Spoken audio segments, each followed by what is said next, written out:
The wind cut across my face like a blade the moment the front door slammed behind me.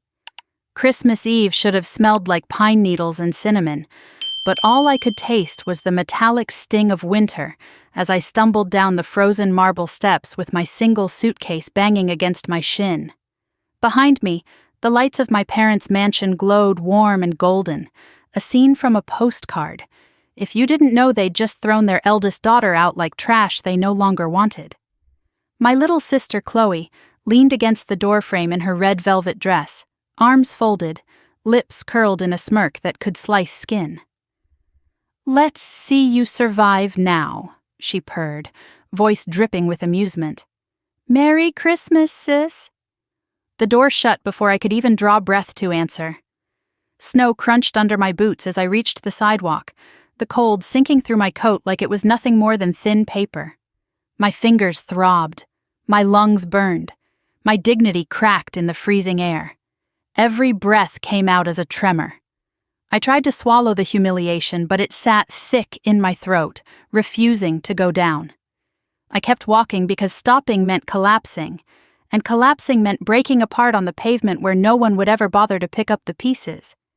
And then, just as my knees threatened to buckle, I saw her, a woman curled on a bus bench beneath a flickering street lamp, barefoot, trembling, skin blued by the cold. Her hair hung in silver strands across her face. She looked so fragile I thought the wind might blow her apart. Something inside me shifted, overriding everything. Fear, fury, grief. I didn't hesitate. I didn't think. I stepped forward, pulled off my winter boots, and placed them gently onto her frostbitten feet. She looked up at me with eyes like broken glass catching the light. "Kindness like yours," she whispered, "is rarer than diamonds." 2 hours later, 30 black Porsches rolled into our neighborhood in perfect formation, engines humming like a quiet threat. The same woman stepped out of the middle car, no longer frail, no longer freezing. She was immaculate, powerful, impossible. And her eyes held mine as she spoke a single sentence that changed everything. I should have run. But I stayed. Hours before that moment. Before the boots, before the Porsches, before the woman who would unravel every truth I'd ever believed. I'd been sitting in my tiny office cubicle at Sullivan & Raines, staring at an email I'd pretended for 10 full minutes wasn't real. "Dear Ms. Alden, due to restructuring." Restructuring. The corporate euphemism for, "You're done here, good luck surviving the wreckage." I closed my laptop with numb fingers, packed the dying plant that had survived 3 layoffs already, and walked to my 12-year-old car in a fog so thick it felt like cotton stuffed inside my skull. 6 years at the firm, 6 years of clawing for recognition that never came. And now I was driving home to parents who hadn't called me in months, and a sister who kept going viral for unboxing luxury handbags she didn't pay for. Traffic crawled, raindrops froze on my windshield. I kept rehearsing what I'd say when I arrived. "I just need a few days. I'm between jobs. I'm okay." But all of it tasted like failure. When I finally turned onto our street in River's Edge, the mansion glowed like a holiday catalog fantasy. Tall windows dripping with warm light. A massive tree twinkling through the foyer glass. Caterers unloading silver trays. And inside, my family. My mother spotted me first. Margaret Alden, wrapped in pearls and precision, adjusting the orchids lining the hallway as though they were props on a stage. My father, crisp navy blazer, gold cufflinks, swirling a glass of Merlot like an award he'd earned. And Chloe, beautiful, cruel Chloe, twirling in a backless red dress, flashing a ring so big the chandelier reflected off it. Their laughter died the second I stepped inside. "Bad day at work," I managed, forcing a brittle smile. Chloe snorted, loud. "Another one? Wow, sis, this makes what? 4th job in 4 years?" She glanced theatrically at my mother. "Remember when she got fired from that tech startup because she couldn't keep up?" My cheeks flamed. It was a company-wide layoff. My father finally set down his wine. "We need to talk, Serena." No hello, no hug, no welcome home. He led me to the study without asking if I wanted to sit. He never asked when the news was bad. "I've updated the family trust," he said simply. "Your sister is the sole beneficiary now." The words sliced through me like ice. "What?" I whispered. "All of it? You're cutting me out?" "You're 32, he said. "It's time you learned to stand on your own." My mother looked anywhere but at me. I felt something inside me fold. "So this is punishment," I said, "for losing my job?" "This isn't punishment," he replied, cold as the winter air outside. "It's responsibility." Chloe's phone turned toward us. She was filming. "This is gold," she whispered. "Say something, Rena. My followers love drama." "Stop," I snapped. "Just stop." But it was already too late. My father nodded to the house manager. 20 minutes. Pack what you need." The world tilted. "Dad," I said, voice breaking. "It's Christmas Eve." He didn't even flinch. "We all make choices." 20 minutes later, the same man who taught me to ride a bike was opening the door to throw me out into 20-degree weather with a single suitcase and a coat that was barely warm enough to survive a short walk, let alone a night. When the door closed behind me, soft, final, expensive, I heard the alarm beep, armed. I was no longer a daughter. I was a trespasser. I wandered through the quiet streets of our gated neighborhood, dragging my suitcase across perfect sidewalks that had never belonged to me, past houses filled with people who mattered more than I ever would to the people who raised me. The cold cut deeper each block. My fingers stiffened, my eyes blurred. By the time I reached the small public park near Trinity Church, I could barely feel my toes. The bench beneath the street lamp was dusted with snow, as if someone had shaken powdered sugar across it. I sat, finally let the weight collapse me forward, finally let the tears spill, hot at first, then freezing on my cheeks.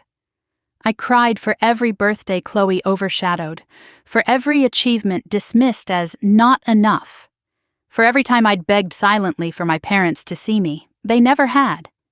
And maybe they never would. The wind bit harder. I curled in on myself, shivering uncontrollably. The boots I wore were warm, but the cold sank through everything, my coat, my bones, my hope. Then I heard it, a soft scraping, feet dragging. I looked up. She emerged from the fog like a forgotten ghost, barefoot, trembling, silver hair whipping in the wind. Her feet were mottled with purple and blue. Her breath came out in ragged gasps. "Ma'am," she whispered, her voice cracking, "do you know if the shelters still have room? I've been walking for hours." I stared at her ruined feet, at her thin, shaking arms, at the way she tried to stand straighter, as if dignity alone could keep her warm. Something inside me cracked open. I didn't think, didn't question, didn't weigh consequences. I stood, knelt before her, and untied my boots, my last protection against the cold, and slid them onto her frozen feet. She gasped softly, tears gathering in the corners of her pale blue eyes. Her hands covered mine, thin and trembling. "What's your name?" she whispered. "Serena," I said, voice breaking. She repeated it like a blessing. "Thank you, Serena." Then she stood, steadier now, and walked away into the fog. I never expected to see her again. But 2 hours later, surrounded by 30 gleaming black Porsches lined in perfect synchronicity, I saw her step out. No longer barefoot, no longer trembling, no longer fragile, wrapped in power, in wealth, in certainty. She looked at me the way no one ever had, like she already knew who I was. And the words she spoke, just one sentence, would unravel everything I thought I understood about fate, family, and the price of kindness. Before we continue, tell me, have you ever been pushed out, underestimated, or replaced by the very people who should have protected you? Share your story below. Hit like if Serena's journey is resonating with you so far, and subscribe so you don't miss the next chapters of this long, emotional revenge story. Your voice matters here. I found myself waking before the alarm, long before dawn touched the windows of the guest suite. For a moment I didn't know where I was. The sheets were warm, impossibly soft, nothing like the motel blanket I'd shivered under just the night before. Then the quiet settled in, a different kind of quiet. Thick, insulated, belonging to a house too large to notice a single woman breathing inside it. Rowan Estate, safety, or something that resembled it. The thought alone made my stomach tighten. I pushed back the comforter and sat up slowly, startled by how rested I felt after days of exhaustion. The faint scent of cedar drifted from somewhere, and a low hum, maybe central heating, made the air warm even though frost coated the glass. My suitcase sat neatly beside the wardrobe where someone must have placed it after I fell asleep. I'd been too tired to think, too overwhelmed to process that I was inside the home of the same woman I had given my boots to only hours earlier. And then I heard it. Voices just outside the door, hushed but urgent. One male, one female. "Did she see the report?" the man whispered. "Not yet," the woman replied. "Maeve wants to introduce things slowly." A pause, a sigh. "We don't know if she's the right one." My breath caught. Footsteps moved farther down the hall until silence crept back in. I stood there, hands trembling at my sides. The right one for what? Why was anyone discussing reports involving me? I swallowed hard and pushed the question down for later. Fear could wait. Survival couldn't. By the time I reached the mirror, I barely recognized the woman staring back. My cheeks were still drained from the cold. My hair was matted and wild. My eyes, swollen from crying under a street lamp, looked older than my 32 years. I let the water run over my hands, warm enough to sting my fingertips awake, then splashed it on my face until I felt real again. Present. A person, not a ghost wandering someone else's mansion. A soft knock broke the stillness. "Miss Alden?" a calm voice called. "Breakfast is being served. Mrs. Rowan would like to see you." I opened the door to find an elderly man in a charcoal vest and white gloves, posture straight as a soldier. His name tag, Clarence. "I can show you the way if you'd like," he said with a gentle smile. I nodded, following him into a wide hallway lined with paintings, oil portraits of people I didn't know, landscapes with foggy lakes and mountains that seemed impossibly tall. Everything felt curated to reflect a life lived with intention, not excess. "This home was built in 1931, Clarence said, noticing my gaze roam across the frames. "Mrs. Rowan has worked hard to preserve its history." I wanted to ask the questions already spinning in my head. Why had she brought me here? What did she want from me? But my throat refused to cooperate. I simply walked, listening to the click of Clarence's polished shoes, echo off marble floors. When we reached the breakfast solarium, sunlight pooled across the table set for two. And there she was, Maeve Rowan, elegant in a cream turtleneck and tailored trousers, hair pulled back in a low knot. No trace of the trembling barefoot woman I'd wrapped in my coat. She looked warm, powerful, composed. "Good morning, Serena," she said with a softness that still managed to command the entire room. "Please, sit." I lowered myself into the chair across from her, trying to ignore how out of place I felt among the porcelain, china, and silver cutlery. "Did you sleep?" she asked. "Yes," I said honestly. "Better than I expected." She smiled faintly. "People often sleep well in this house. Something about knowing they're safe." Safe. That word made my chest tighten. I didn't know how to accept it, not after being thrown out of my parents' house like I was nothing. Maeve folded her hands, eyes studying me in a way that wasn't intrusive but strangely grounding. "I'd like to know who you are, Serena. Not what your family decided about you. Not what the world thinks, just you." I hesitated, fingers knotted together under the table. "I'm not sure I even know who that is anymore." "Then start with what you do know." I exhaled slowly. "I worked in marketing, 6 years. I tried really hard to prove myself, but the layoffs kept coming. My parents think I should have been more successful by now. They've always thought that." "And how does that make you feel?" she asked, pouring tea into delicate cups. How did it make me feel? Like swallowing broken glass. Like I'd been running uphill for years, only to be told the finish line had moved again. It makes me feel like everything I accomplish is never enough, I admitted. Like I'm always one step behind my sister. Like there's something wrong with me I can't fix. Maeve looked at me with a sympathy that reached deeper than pity. Sometimes families confuse love with expectation, and expectation with control. Her words sank in, warm and painful at the same time. After breakfast, she rose gracefully. "There's something I'd like you to see." Clarence guided us to the library, a cavernous room lined with books that climbed 2 stories high, reached only by golden rolling ladders. Sunlight filtered through stained glass windows, painting the floor in soft blues and greens. Maeve walked toward a glass display case at the center of the room. Inside was a leather-bound folder. "This," she said, "is the beginning of your evaluation." "My evaluation?" My voice cracked slightly. She nodded. "If you choose to stay, I will offer you a 6-month apprenticeship within my foundation." I blinked. "Why me? You don't even know me." "I know what I saw," she said simply. "A woman with nothing left, who still chose kindness over fear. Kindness without an audience. That's rare." My cheeks warmed. I didn't know how to respond, so I stayed quiet.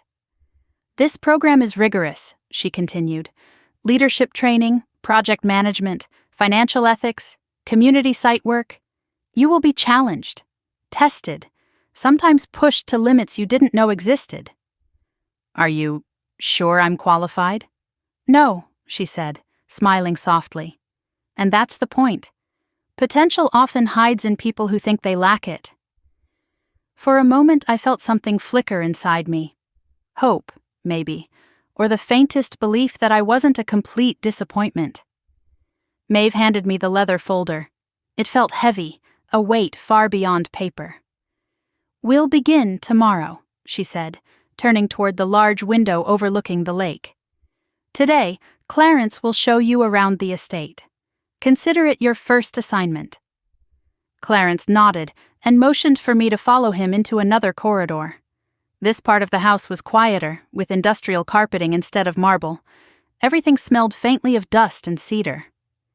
"This is the archive wing," he explained, stopping before a steel door secured with a biometric lock. "The Foundation stores historical records here, legal documents, project history, board communications. Strictly restricted." But something on the door caught my eye. Engraved plates listing authorized personnel. Maeve Rowan, Jordan Hale, and then one more name, Harold D. Alden. My pulse spiked. My father? How could he have had access to a place like this? And why? Clarence continued walking, unaware that my thoughts had splintered in a dozen directions. I forced my feet to follow, but my mind stayed behind with that silver plaque reflecting my father's name like a ghost. We passed through a hallway of framed photographs, past charity events, construction sites, smiling families holding keys to new homes. The kind of work that genuinely changed lives. Work I had never been trusted with. Work my family had never cared about. Clarence gestured toward a smaller building outside, a path of brick leading through winter-barren rose gardens. "This is where staff training takes place." Inside, the atmosphere shifted again, less formal, more modern. A cluster of employees had gathered, speaking hurriedly over files spread across a table. "These are the strategy analysts," Clarence explained cautiously. "They're working through a disagreement on funding allocations." A brunette woman looked up. "Clarence, thank God, we need another opinion." Before he could protest, she locked eyes with me.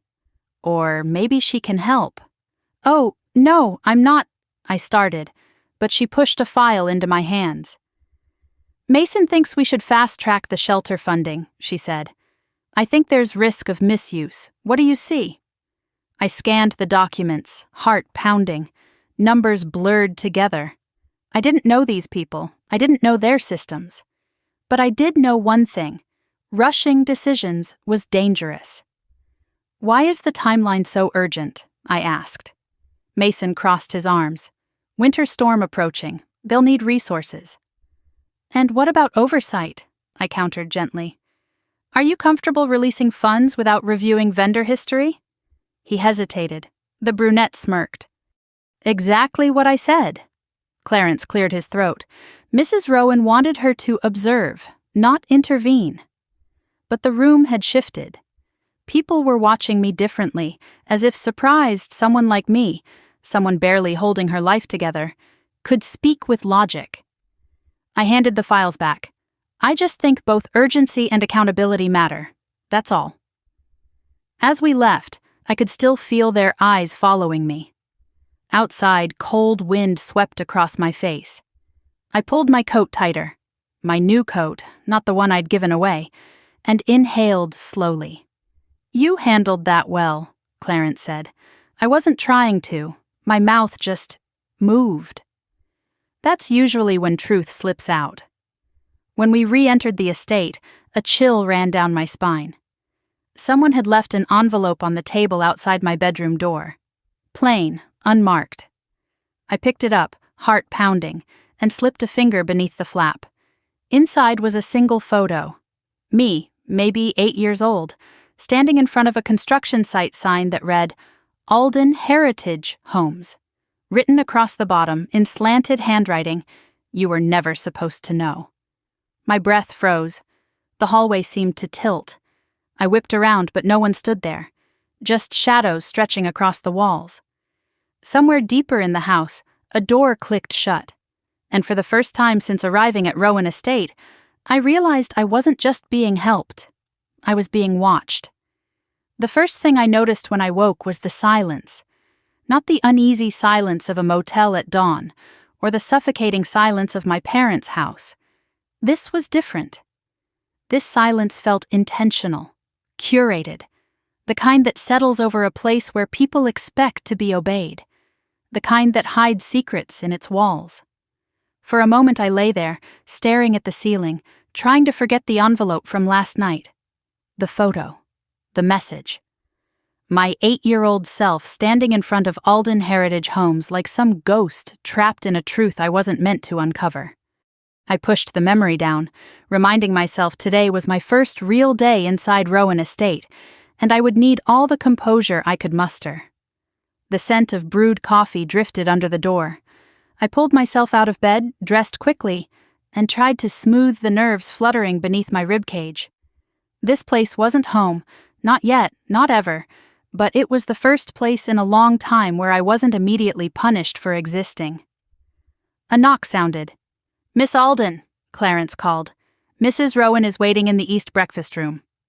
I opened the door and followed him into the hallway, trying not to stare at every oil portrait and carved archway we passed. The house had a way of making a person aware of their own smallness. Every echo of our footsteps reminded me I was a guest, not a resident. Maeve was already seated when I arrived, sunlight from the tall windows laying delicate stripes across the tablecloth. She looked peaceful, reading something printed on thick cream paper. Good morning, Serena, she said, lifting her gaze with a smile. Did you rest? After some effort, I replied honestly. Her expression softened. This house can be overwhelming when you're not used to it. Overwhelming wasn't the word I would have chosen, but I didn't correct her. She gestured toward the chair across from her, and I sat, finding comfort in the warmth from a cup of jasmine tea someone had placed beside my plate. We'll begin your orientation today, she said. But first, tell me how you're feeling. Feeling. That word again. People like my parents never cared how I felt. They only cared how I reflected on them. I'm processing, I said, trying to understand why I'm here. Maeve regarded me for a long breath. You're here because I saw truth in you, the kind of truth that appears only when no one is watching. I shifted uncomfortably, unsure what to do with the praise. She took a sip of tea. After breakfast, I'd like to walk you through what your next 6 months could look like. Could? I echoed. Yes, nothing here is forced. This is an invitation, not a command. That alone made my throat tighten. How different it felt to be offered a choice. When we finished, she led me through a corridor lined with stained glass windows and into the estate's grand library. My breath caught for a second. Books stretched upward across 2 floors, ladders on rails, sunlight making soft patterns of ruby and sapphire across the hardwood. "This," she said, "is where most apprentices spend their first week, learning history, understanding context, knowing what came before them." I walked slowly past the tables and shelves, fingertips grazing the polished wood. "What am I apprenticing for?" I finally asked. Maeve smiled faintly. "Leadership within the Rowan Foundation. And perhaps something more, if you're willing to earn it." The idea of leadership, a word I'd never associated with myself, felt too large to hold. Before I could respond, someone entered from the other side of the room.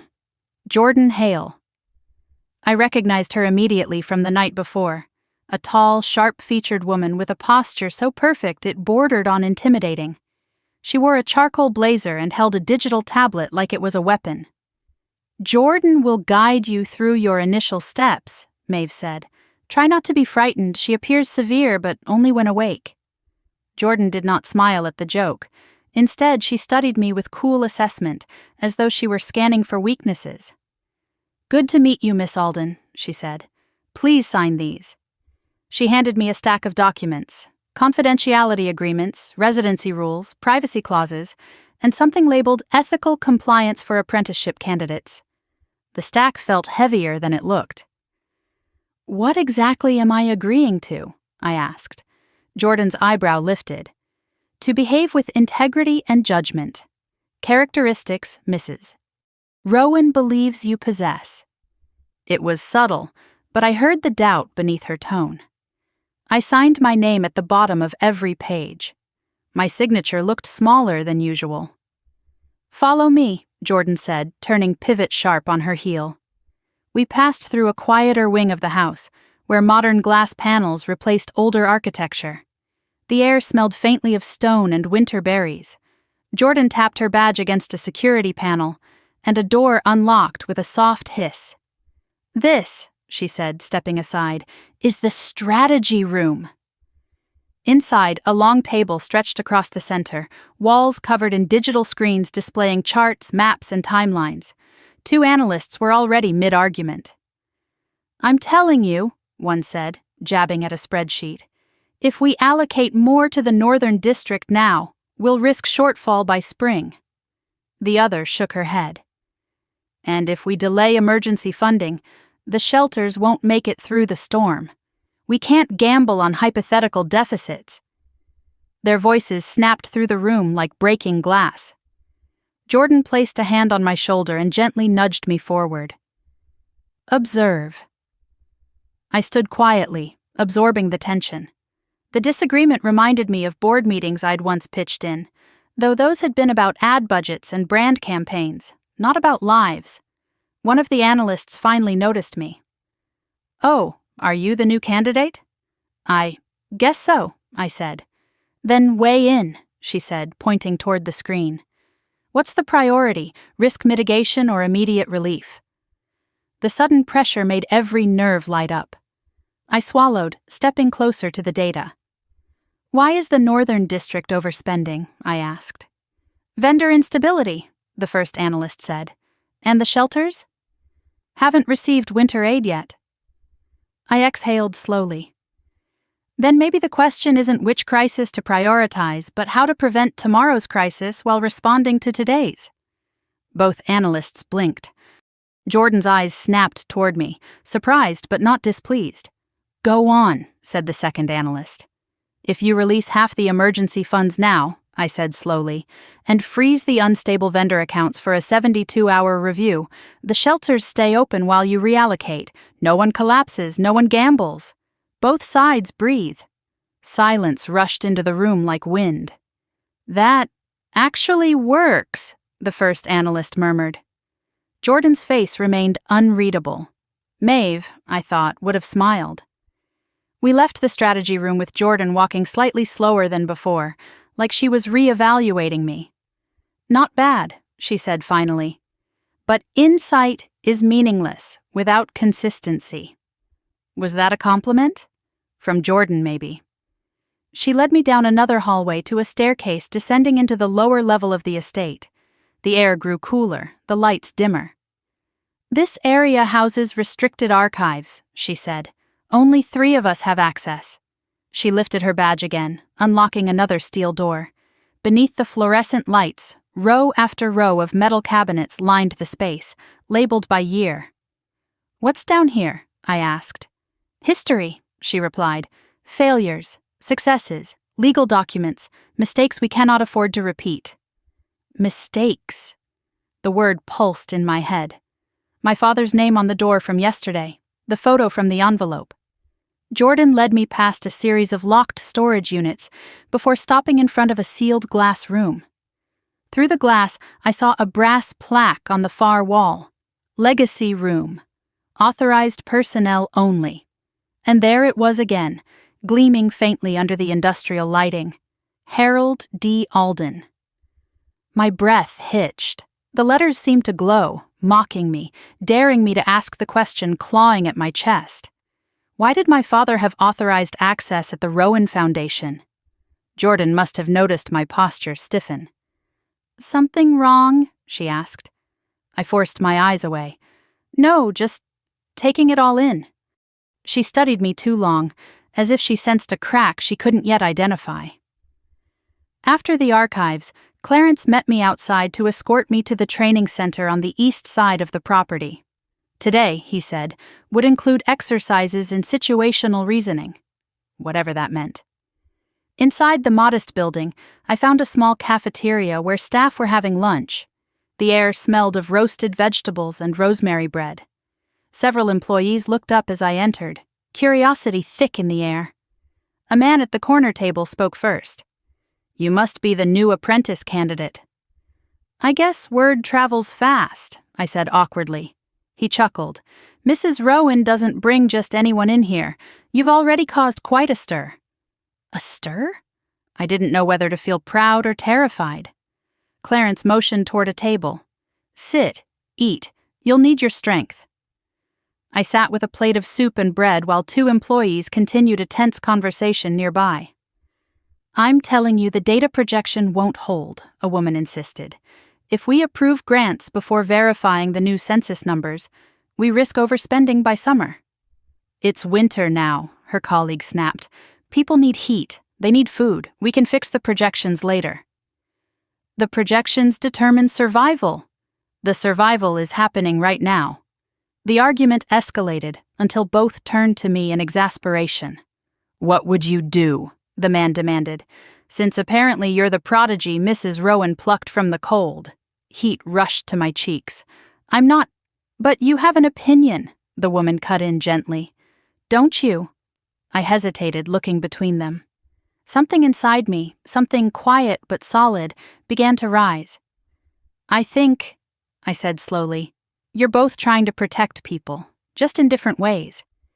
Maybe the solution is to pause discretionary spending until the census is verified, but release emergency aid through temporary channels. That way no one freezes while we wait for accurate data. A long silence. Then both employees nodded. That would actually work, the man admitted. The woman smiled. Looks like you'll fit in here just fine. When Clarence and I stepped outside, the cold air bit my cheeks again, but something inside me felt warmer, steadier. You have a natural gift, Clarence said. I laughed incredulously. For making guesses? For seeing what others miss, he corrected. Mrs. Rowan values that above all.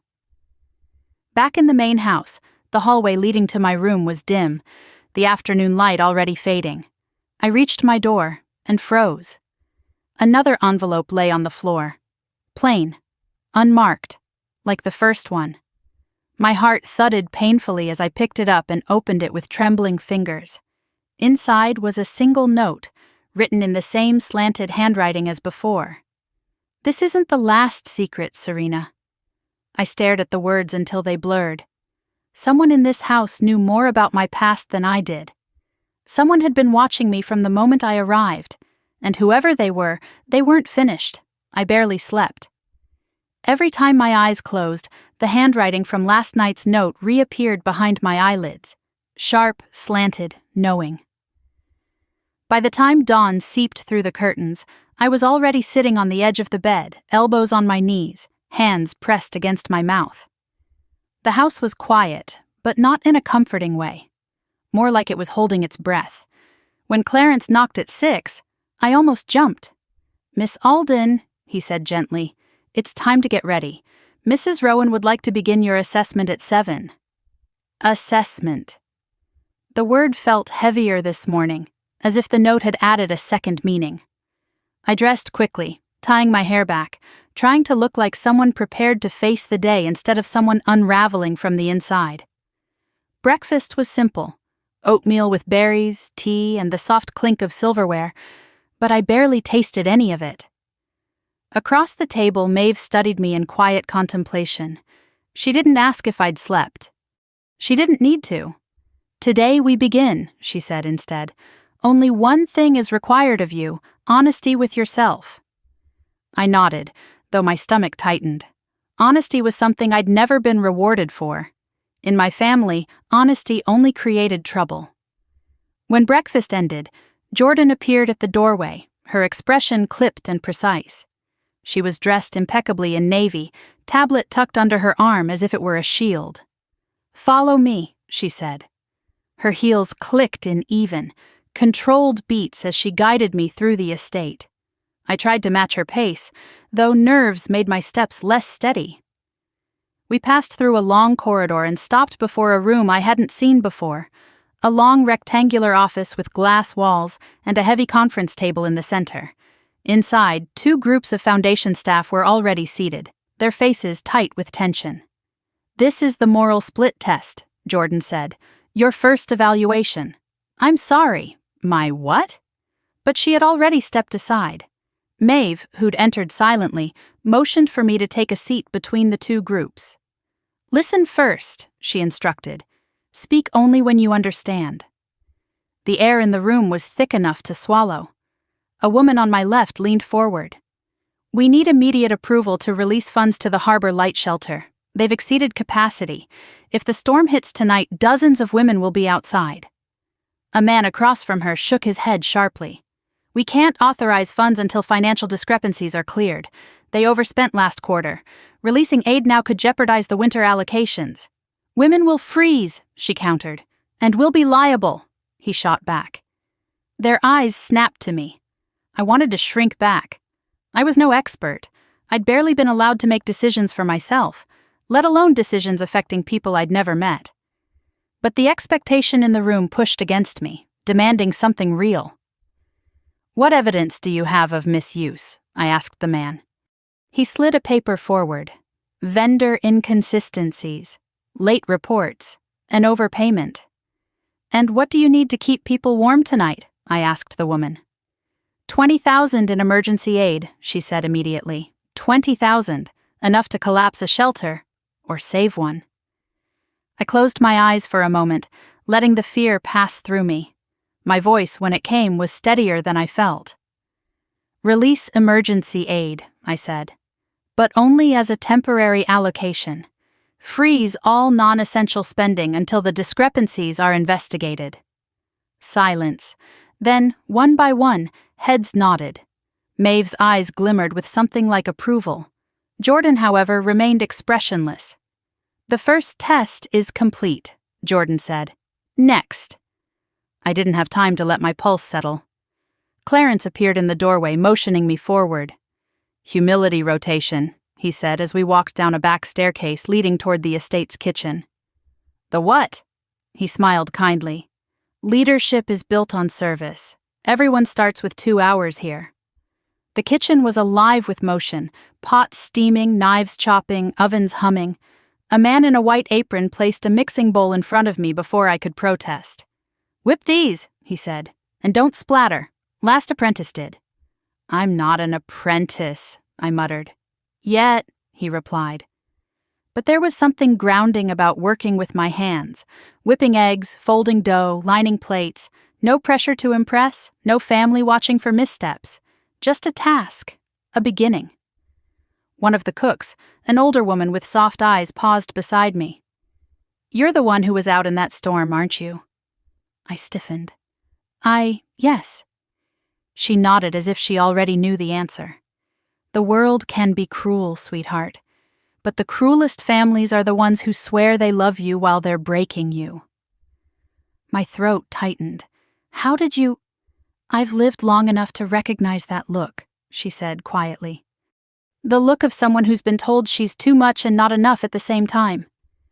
I swallowed hard. "I don't know why I'm even here." "Because someone finally saw you," she said, "not who you were taught to be." I had to blink back tears. Before I could answer, Jordan appeared in the doorway. "Time's up," she said. "Mrs. Rowan wants her next evaluation completed." The third test took place in a small conference room. A man sat at the table, fidgeting with a stapler. He wore a worn jacket and kept clearing his throat. "This is a live simulation," Jordan said quietly. "Treat it as such." The man looked up.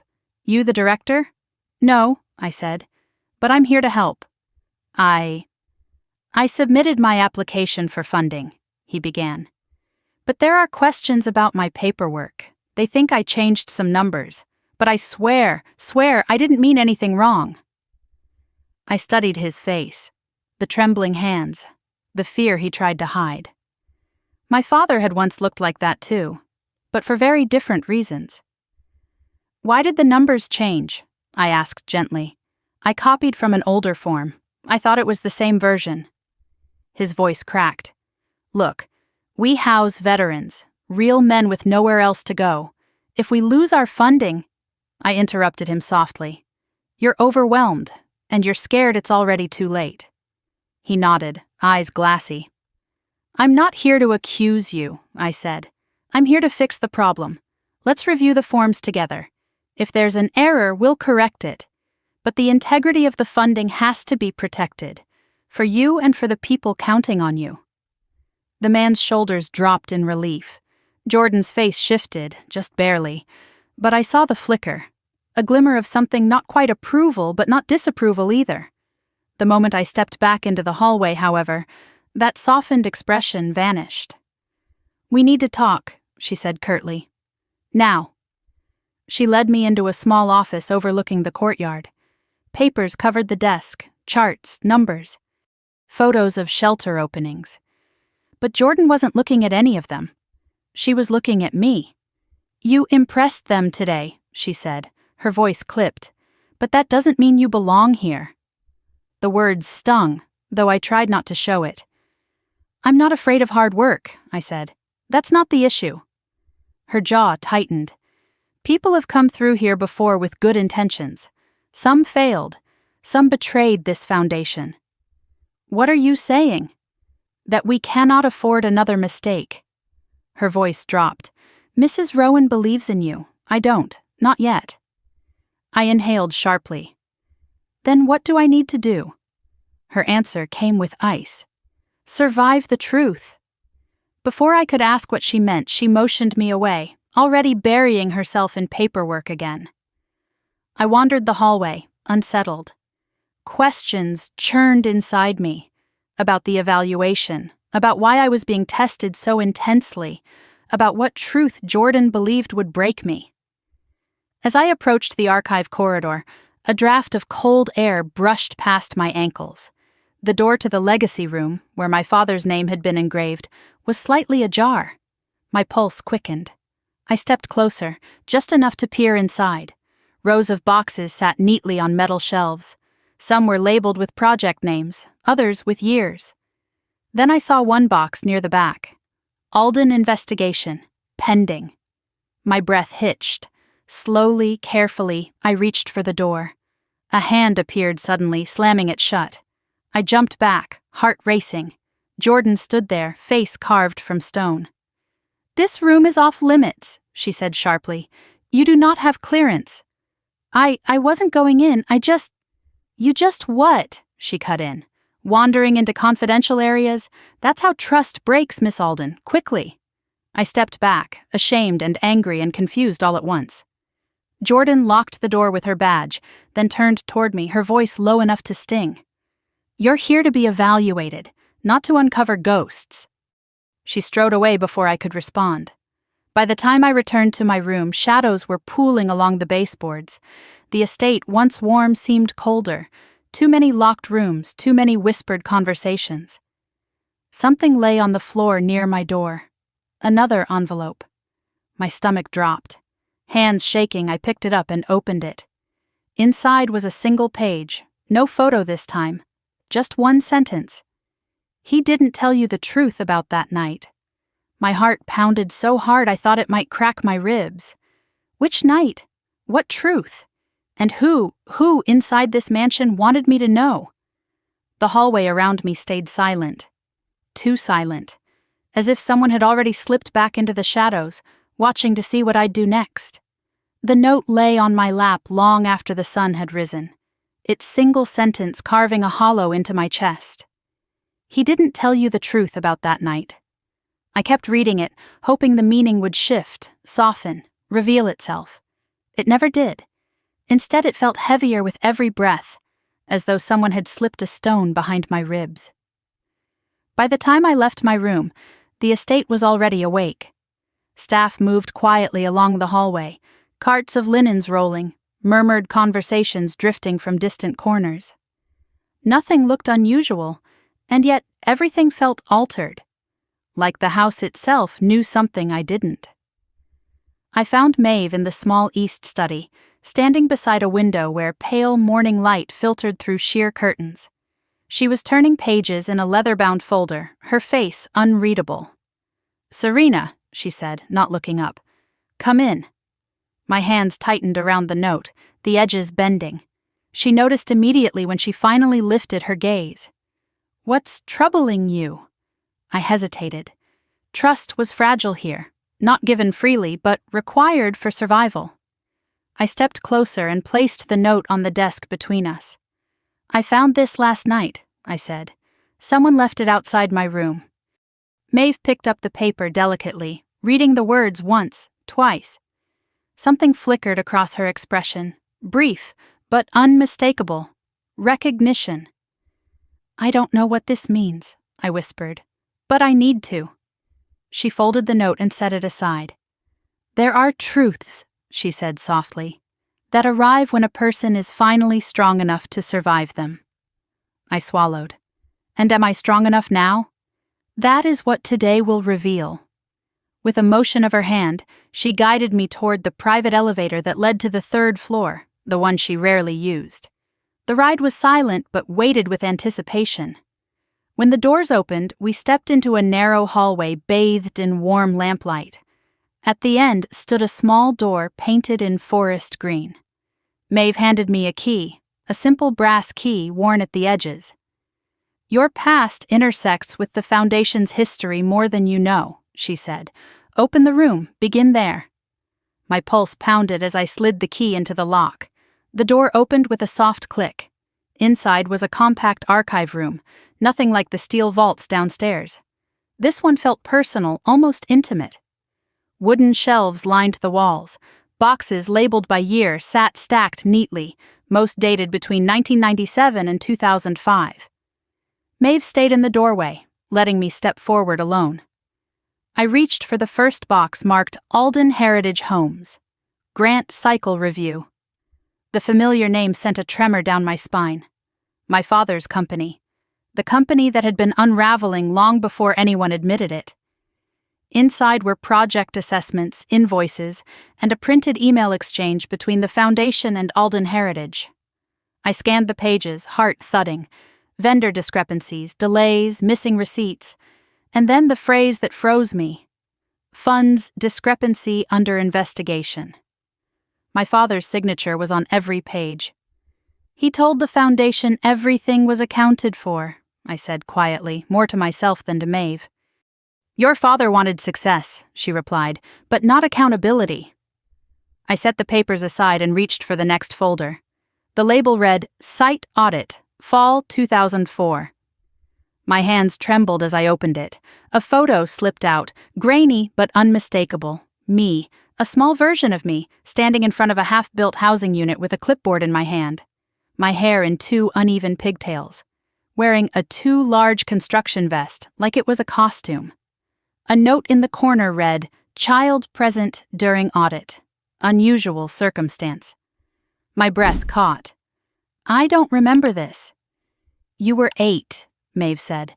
"Memories blur, or sometimes they're buried." "Why was I there?" I whispered. "Keep reading."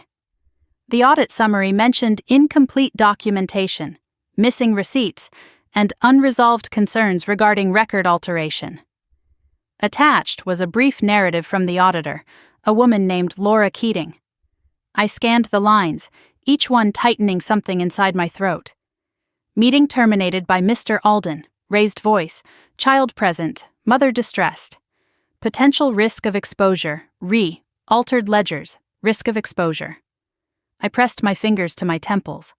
A faint memory flashed, shouting, my mother pulling me away from a doorway, my father's voice thundering, "She doesn't understand anything she saw." And then darkness. My mind refusing to show me the rest. "What did he alter?" I whispered. "Funding documents," Maeve said softly. "Numbers, signatures, anything that made the project look cleaner than it was. He committed fraud." "Yes." "And he blamed me?" Maeve's silence was the answer. I stared at the walls of the archive room, feeling something inside me shatter, not violently but like thin glass cracking slowly. I reached for the next document, a letter from my mother. Unlike the version I'd seen downstairs, this one wasn't incomplete. It wasn't torn. "Dear Mrs. Rowan, I am afraid for my daughters. Harold is making choices I cannot stop. Please understand that if you ever question him, I will not be able to protect the truth. Or myself." My eyes blurred. I clutched the letter like it was the last piece of her I had. "She knew," I murmured. "She knew what he was doing." "She tried to intervene," Maeve said, "more than once." "Then why didn't she say anything?" "Fear," she replied simply. "Fear of losing you. Fear of losing Chloe. Fear of losing the roof above her head." I closed my eyes, letting the truth settle over me like ash. When I opened them again, Maeve was watching me with a softness that made my chest ache. "There is more," she said gently. She pointed toward a slim folder at the bottom of the shelf. "Alden Heritage Homes, Internal Notes, 2004. Inside I found handwritten notes from my father. The handwriting was familiar. Sharp, heavy strokes, the pen pressed too hard into the page. One line was circled. "Keep Serena away. She talks too much." My knees weakened. I had to grip the edge of the shelf to steady myself. "He used me," I whispered. "He used me to hide what he was doing." "He feared that the wrong person would ask you the right question," Maeve said. "Children often notice things adults overlook." Everything inside me constricted, memories snapping into focus with cruel clarity. The night he yelled at me for entering his office, the day he slammed a drawer shut when I asked about the papers inside, the way he always said, "You're too curious for your own good." I breathed through the tightness, but the room felt smaller now, like the truth had filled every available space. "Why are you showing me this?" I managed. "Because you asked," Maeve said, "and because healing requires truth, not illusion." I pressed a shaking hand to my face. "I don't know how to feel." "You're not supposed to know," she said gently. "Feelings come after understanding, and you're still understanding." She stepped aside, giving me space to leave the archive room. My legs felt unsteady, but I forced them to move. Every step felt like walking through the aftermath of a storm I didn't know I'd survived. When we reached the staircase, I turned to her. "What happens now?" "That depends on you," she said. "You can choose to go further, or you can choose to stop. And what would you choose?" She gave me a small, sad smile. "The truth never becomes less true by avoiding it." I nodded, unable to trust my own voice. Hours later, when I finally returned to my room, I barely had time to close the door before I saw her, Chloe, sitting in the armchair beside my bed. Her mascara was smeared, hair tangled, clothes wrinkled as though she'd been crying for hours. She rose slowly when she saw me. "Serena," she whispered, We need to talk." My breath halted. "I wasn't the only one Dad was afraid of," she said, voice cracking. Just like that, the floor beneath me seemed to tilt again. Another secret. Another night. Another truth waiting to unravel everything. Chloe stood when I entered, her whole body trembling as though she'd been holding herself together only by force of will. The last time I'd seen her, she'd been smirking behind her phone while I dragged a suitcase across frozen marble. Now she looked small, stripped of everything sharp. Her eyes were swollen, her cheeks blotchy, her posture unsure, like she wasn't certain I wouldn't tell her to get out. "How did you even get in here?" I asked quietly. She rubbed her hands together, gaze flicking toward the door as if expecting someone to chase her. I told security I was your sister. They called Jordan. She let me through." Her voice cracked. I think she already knew I was coming. That didn't ease the tension in my chest. If anything, it made my pulse climb higher. Jordan let her in? Why? Chloe stepped closer, but not close enough to reach me. "Serena, things are worse than you think." I crossed my arms to steady myself. "Worse in what way?" She swallowed hard, mascara gathering beneath her lashes. "Dad's being investigated by the feds, not just for the old stuff, for new things, big things. People are talking, lawyers, reporters." Tears welled. "And he's blaming you." My breath hitched. "Me?" "He says someone inside the foundation reopened the old investigation," she said shakily. "He thinks it was you. He thinks you want revenge." "I didn't reopen anything," I said, hearing the disbelief in my own voice. "I'm just trying to understand what happened." Chloe shook her head, taking another hesitant step. "Serena, he's falling apart, and Mom can barely sleep. I've never seen her like this." Her voice cracked, and suddenly she was crying in earnest. My instinct was to reach out, but years of her taunts pressed down like a warning. I stayed where I was. "What do you want from me?" I asked softly. Chloe wiped at her cheeks, leaving streaks on her skin. "I want to explain. About that night, and about what Dad told people, about you." Something cold settled at the base of my spine. "What did he tell them?" "That you were unstable," she whispered. "That you made up stories to get attention. That you caused trouble at the construction sites as a kid." She covered her mouth with her hand. "He even told Mom once that you stole documents from his office. That you," her voice broke, "that you ruined everything." A hollow opened inside me. I was 8. I couldn't ruin anything. "I know," she whispered, "but he needed someone to blame." I stared at her, the truth cutting deeper than any insult she'd ever thrown at me. My father hadn't just failed me. He'd made me the scapegoat for his crimes. The child he was supposed to protect became the shield he hid behind. "Why are you telling me this now?" I asked. Chloe's shoulders sagged. "Because I'm scared. Everything is falling apart. And Dad keeps saying he can fix it if I get you to help." The air shifted.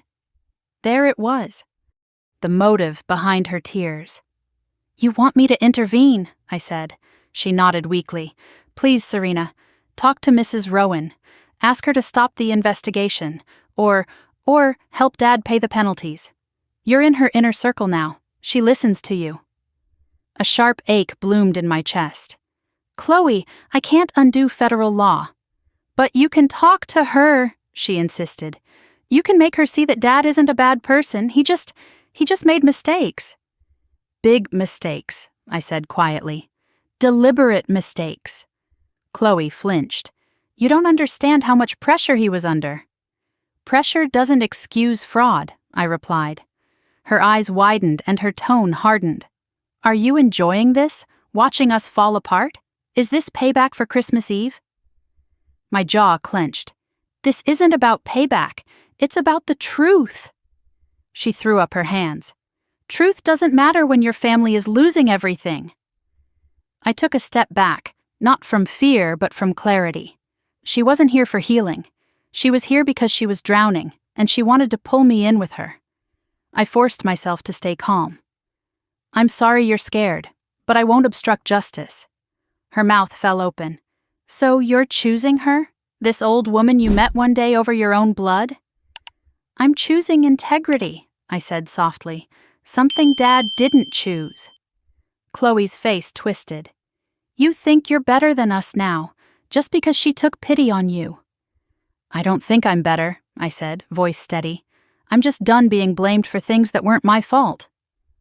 Something in her expression snapped. Her sadness calcified into something sharp. "You'll regret this," she hissed. "You think she's rescuing you? She's using you, just like everyone else, just like Dad said." "That's not true. You don't know what she's capable of." Her voice trembled with something darker than fear. Panic. Desperation. I stepped toward her. "Chloe, who told you anything about my assessment? Or about the investigation?" She froze. A flicker of guilt crossed her face. "Dad," she whispered. "Dad has someone feeding him information." My stomach dropped. "Someone in this house?" "I don't know," she said quickly. "He never told me who, just that he knew things before they happened." A chill crept across my skin. Someone here was giving my father updates. Jordan, Clarence, a staff member, or someone higher. Before I could process it, a voice came from behind us. "That's enough." We both turned. Maeve stood in the doorway, composed but radiating a quiet authority that filled the room with silence. Chloe stiffened. "Mrs. Rowan, I didn't mean to intrude." "But you did," Maeve said calmly. "And not for the reason you claimed." Chloe's eyes darted to me, then to the floor.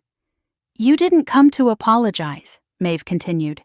"You came to manipulate your sister into shielding your father from consequences." Chloe bristled. "You don't know anything about us." "I know emotional coercion when I see it." Maeve stepped further inside. "And I know a young woman who has not once taken responsibility for her own actions." Tears spilled down Chloe's cheeks again. "This isn't fair. I'm trying—" "No," Maeve said gently but firmly. "You are pleading, not changing." Chloe's breath hitched, and for a moment she looked like a child lost in a storm. "You think I'm the problem," she whispered. "But Dad did what he did for us." "No," Maeve said softly. "He did it to protect his ego, not his family." Chloe flinched as though struck. Maeve approached her slowly. "I am sorry for what you've gone through, but I will not allow you to drag Serena back into the damage your father created." Chloe looked at me, voice cracking. "Please, don't abandon us." I stepped closer, my own voice breaking. "I'm not abandoning you, Chloe. But I'm not saving anyone who refuses to save themselves." Her lips trembled. "I don't know how." "That's the first true thing you've said," Maeve murmured. For a moment, the room held all three of us. Hurt, fear, truth, and something fragile that might one day become forgiveness. But Chloe wasn't ready. Not yet. Tears streaming, she brushed past me and rushed toward the door. Before she stepped out, she turned back one last time. "You're changing," she said bitterly, "and you're leaving us behind." I swallowed hard. "I'm choosing myself, Chloe, for the first time." She shook her head, wiped her face, and disappeared down the hallway. I exhaled shakily. Maeve reached out, resting a hand lightly on my arm. "Are you all right?" I nodded, though the truth was tangled inside me. "She's scared. They all are." "And fear makes people dangerous," Maeve said softly, "especially when they believe lies for too long." My eyes drifted to the window, where winter light washed the garden in pale silver. "Do you think she meant it?" I asked. "When she said Dad has someone inside this house giving him information?" Maeve's expression tightened. "I think it's possible, which means we must be careful." A chill ran down my spine. "Come," Maeve said. "There's more for you to learn today." But as we walked toward the elevator, I couldn't shake the feeling that Chloe's visit hadn't been a reunion. It had been a warning. And whoever was feeding my father information. They were still inside Rowan Estate, watching, waiting, and closer than I ever imagined. The tablet shook in my hands before I even understood what I was looking at. A frozen frame of my own face, me standing at the gates of Rowan Estate, caught mid-blink, mid-breath, mid-nothing, sat beneath a bold, screaming title, "My sister sold her family for money." The video had already passed 300,000 views, and climbing. I stared, unable to move, as the progress bar crept forward. Then Chloe's voice burst through the speakers, trembling, soft, heartbreakingly calculated. "My sister, she left us. She chose money over family, over mom, over dad. She's letting them lose everything while she lives in a mansion." The camera shook slightly, as if she were holding it with trembling hands. "I know she's hurting," Chloe said, sniffling, "but she doesn't care who she destroys anymore." I felt the floor tilt. My breath thinned until the air tasted metallic. Jordan reached out, steadying the tablet in my hands before it slipped. "Watch all of it," she said quietly. Chloe continued, tears tracking down her cheeks as she angled the camera to reveal the outside of the estate where she had stood just an hour before meeting me. "She's changed," Melanie whispered dramatically. "This place got inside her head. They turned her against us." Then the edit cut abruptly, to me walking beside Clarence earlier that morning. She must have filmed it from behind a tree or a parked car. The angle made it look like I was ignoring him, chin high, aloof. "She won't even look at me," Chloe said. "She won't help us keep our home. She wants Dad punished." It cut again. Another stolen clip of me entering the East Wing, framed to look like secrecy, arrogance. "She doesn't care what happens to us," Chloe's voice cracked. "She wants us to fail." The comments poured in faster than the view count. How can she abandon her own parents? Money changes people, ungrateful monster. Hope the truth comes out. My stomach lurched. "She edited everything. She twisted, she scripted it," Jordan said flatly. "The whole thing was recorded before she saw you." I pressed my knuckles to my mouth. "But why?" "Desperation," Jordan replied. "Fear. And a lifetime of believing manipulation is easier than truth." Maeve stepped forward, taking the tablet gently from my hands and locking the screen. "Don't let your sister's panic become your burden," she murmured. "This is about her survival, not your character." But humiliation was rising like heat up my throat. Everyone's going to think I'm a monster. "For a little while," Jordan said bluntly. "The internet reacts before it thinks." "That's supposed to make me feel better?" "No," she replied. "It's supposed to make you patient." But patience had never been my strength.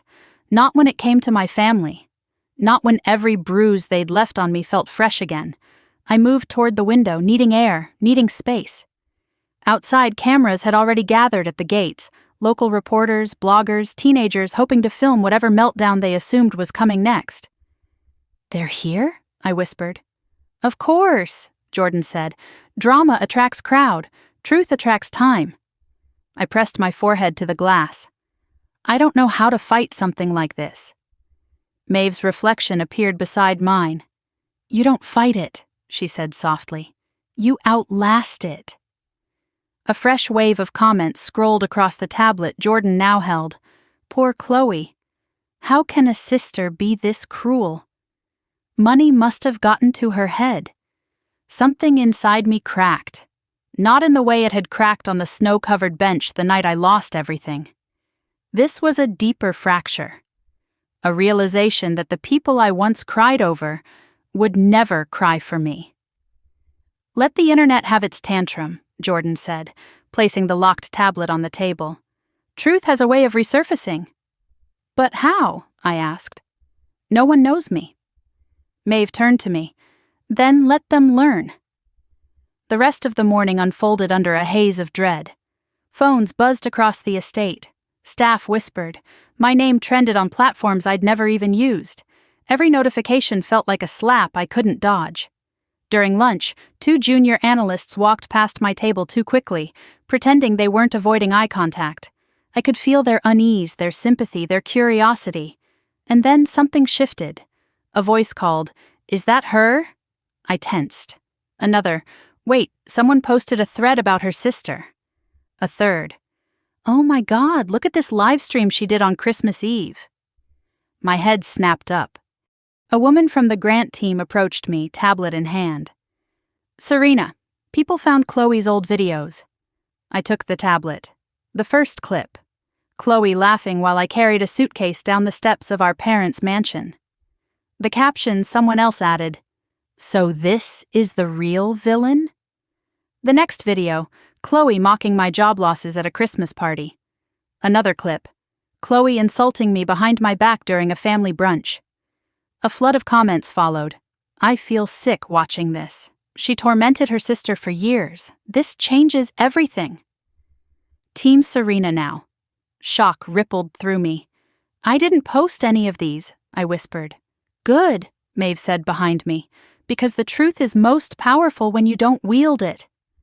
The momentum shifted further over the next hour. A former classmate of Chloe's posted about her bullying behavior in high school. A past employer commented that Chloe had emotionally manipulated coworkers.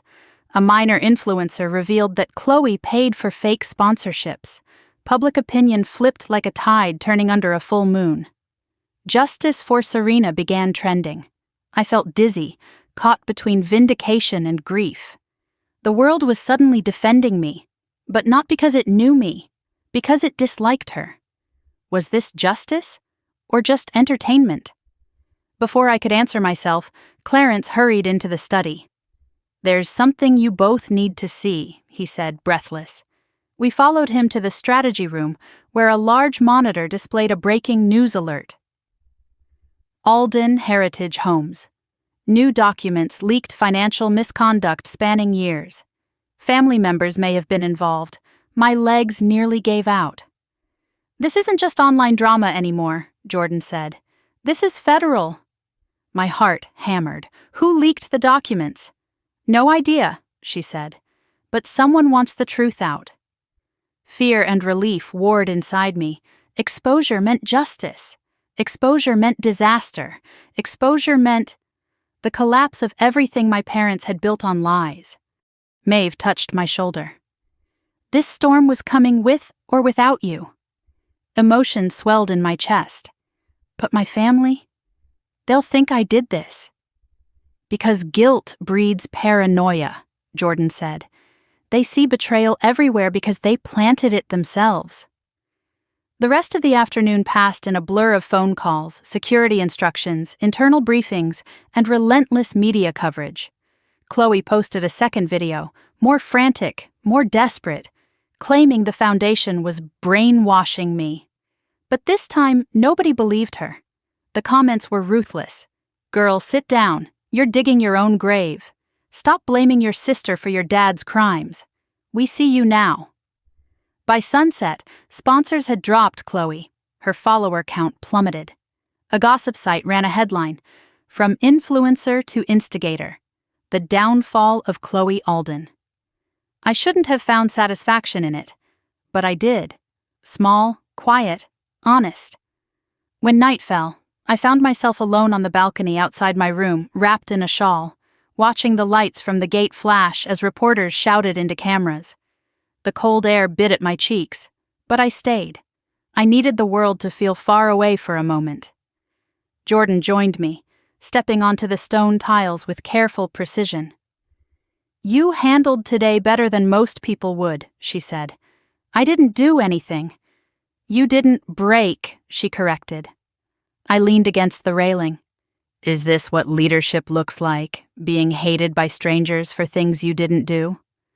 Sometimes, she said, but leadership is also choosing not to crumble when people demand that you do.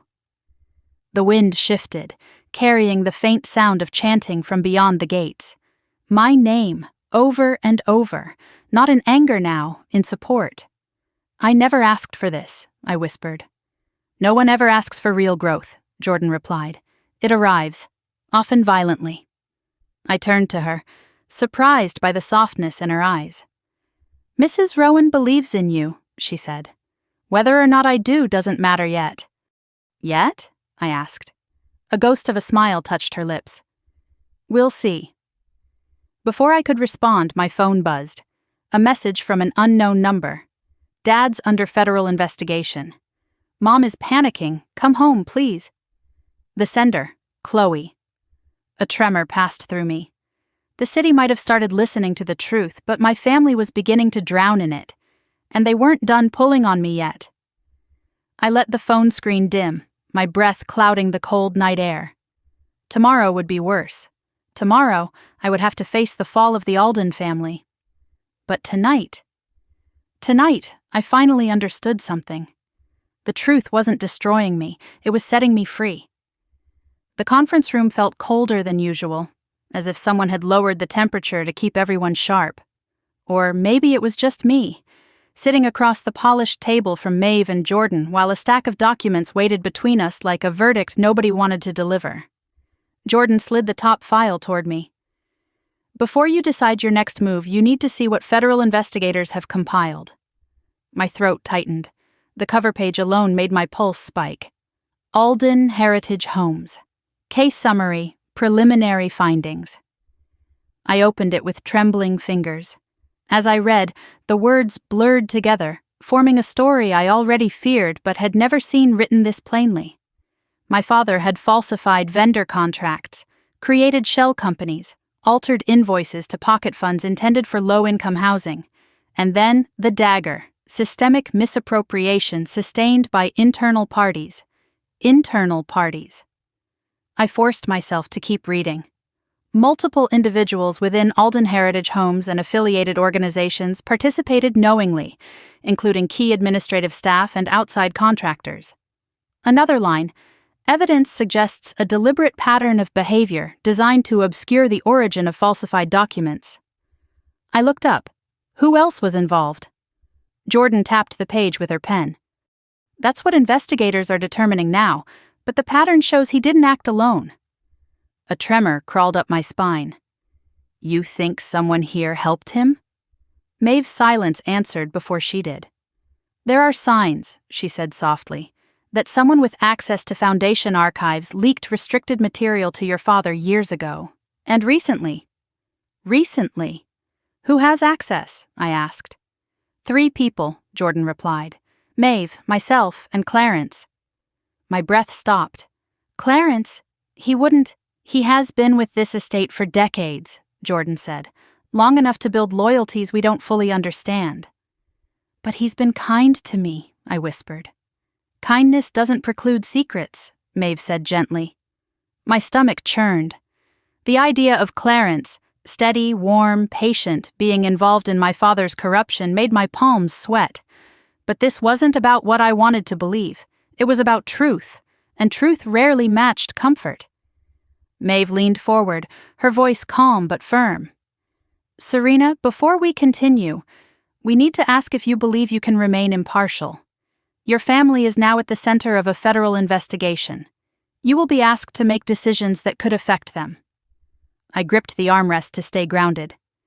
I didn't choose any of this, but I won't compromise the Foundation. Jordan studied me as though weighing every syllable. You understand, she said, that if the Foundation assists investigators, the consequences for your family will be severe. I understand, I said quietly. And if they ask you to testify? Maeve pressed. My throat tightened. I'll tell the truth. The room went still. Finally, Maeve nodded, slow, approving, but also mournful. Then we proceed. Jordan rose. There's something else you need to see. She led us to the media briefing room where staff monitored news cycles. The moment we entered, all conversation halted. Eyes shifted toward the massive wall-mounted screens. Breaking news banners ran across every channel. Alden family bankruptcy, imminent federal raid of corporate offices, employees come forward with testimonies. Community demands justice for housing fraud. My knees weakened. I reached for the back of a chair, steadying myself. One reporter appeared on screen. Sources confirm that financial irregularities extend beyond corporate structures and may involve family-held accounts. Family-held accounts. I felt sick. A woman beside Jordan muted the screen, turning to me with cautious empathy. This is a crisis, but community impact comes first. You know that.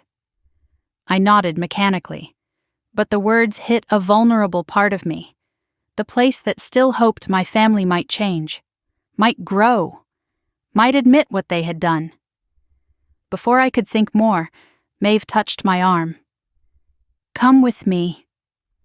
She guided me toward her private office at the far end of the hall. When she closed the door behind us, the bustling noise of the foundation vanished. You are at a crossroads, Serena, she said. Your heart is divided. You want justice, but you want your family safe. I don't want them safe from consequences, I said. I never wanted to be the reason their lives collapsed. You're not, she said firmly. Their actions built the collapse, not your integrity. Her voice steadied me. Only Maeve could tether me with so few words. Before I could respond, her desk phone buzzed. She answered, listened, then looked at me with an expression I couldn't decipher. They're here, she said. Who? She exhaled. Your parents. My breath hitched. Here? At the foundation. They're waiting downstairs. I felt the floor tilt beneath me. Images of Christmas Eve slammed through my mind. The suitcase, the cold, the door closing behind me while Chloe laughed. Why were they here? I nodded, swallowing the panic building inside me. When we reached the lobby, I froze. My parents stood near the glass doors, but they were nothing like the immaculate people who had thrown me out weeks ago. My mother's hair was unbrushed. Her coat hung unevenly from her shoulders. Her eyes were red-rimmed. My father, once polished, commanding, looked hollow, his jaw unshaven, his posture slumped, his confidence gone. He wasn't the man who had disinherited me. He looked like someone who had already lost everything. He stepped forward. Serena. His voice cracked. I didn't answer. He swallowed. We need help. My chest tightened painfully. Not because he asked, but because he seemed incapable of saying anything else. My mother grasped my hands. We didn't know what he was doing, she whispered. I swear, Serena, I didn't know. But I had seen the letters she wrote, the fear, the warnings. She had known enough. We're losing the house, she continued. The accounts are frozen. We have nowhere to go. Please don't let them take everything. My father stared at me, face pale. You have influence here. Speak to them. Make this go away. I stepped back. I can't. You won't, he said sharply, anger flickering through his exhaustion. I won't obstruct justice, I said quietly. My mother began to sob. My father's face contorted, shame, fury, disbelief twisting together. This is your revenge, he spat. You always wanted to ruin us. The words struck me harder than any physical blow. Maeve stepped between us. Mr. and Mrs. Alden, this conversation is over. But my father wasn't finished. You'll regret this, Serena, he growled. Family is blood. Blood remembers. Maeve's eyes hardened. Security. 2 guards approached. My mother reached for me desperately. Serena, please. Her voice broke completely as the guards gently guided them toward the doors. I didn't move. Not even when my father shouted my name. Not even when my mother collapsed into tears. Not even when the glass doors closed behind them. The silence afterward was suffocating. I felt hollow, shaking, unable to breathe. Maeve touched my back lightly. I'm sorry. I should feel something, I whispered, but I don't know what I feel.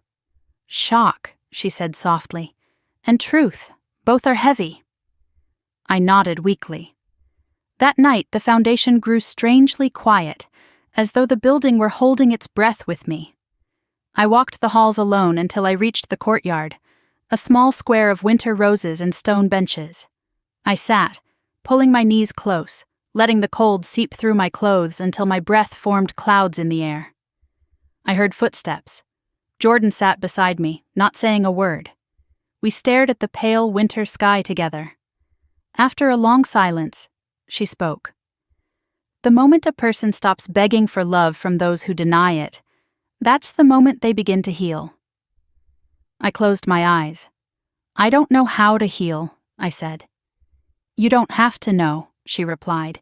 You just have to stop bleeding for people who never tried to stop the wound. A tear slid down my cheek before I could stop it, and for the first time since Christmas Eve, I let myself cry, not for what I lost, but for what I was finally learning to let go.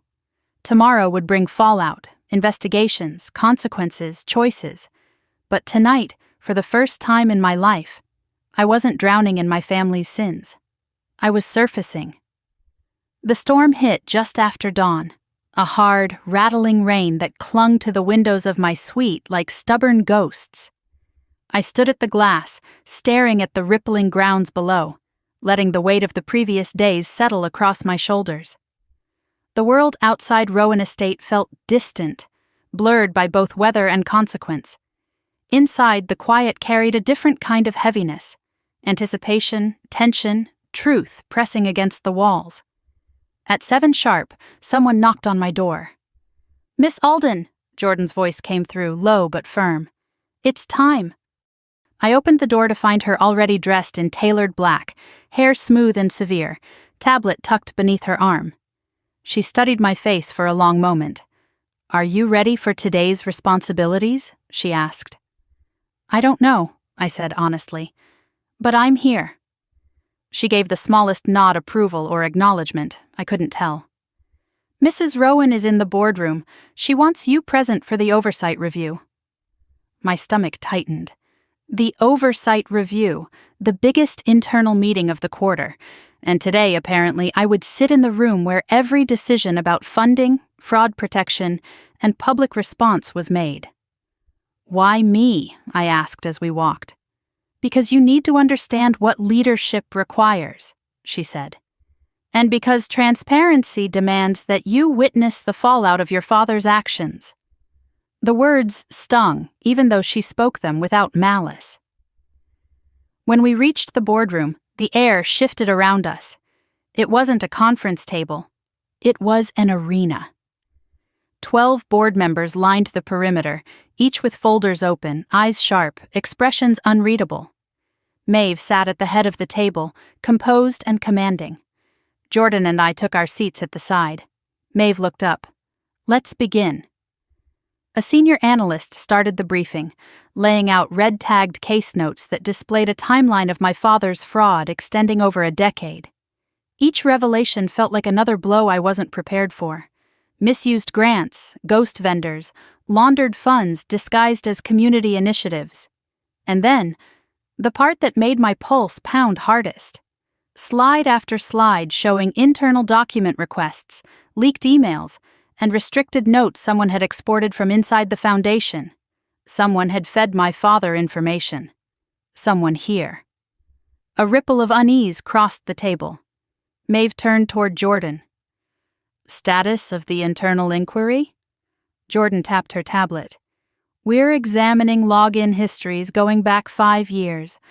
So far, no anomalies with your profile or mine."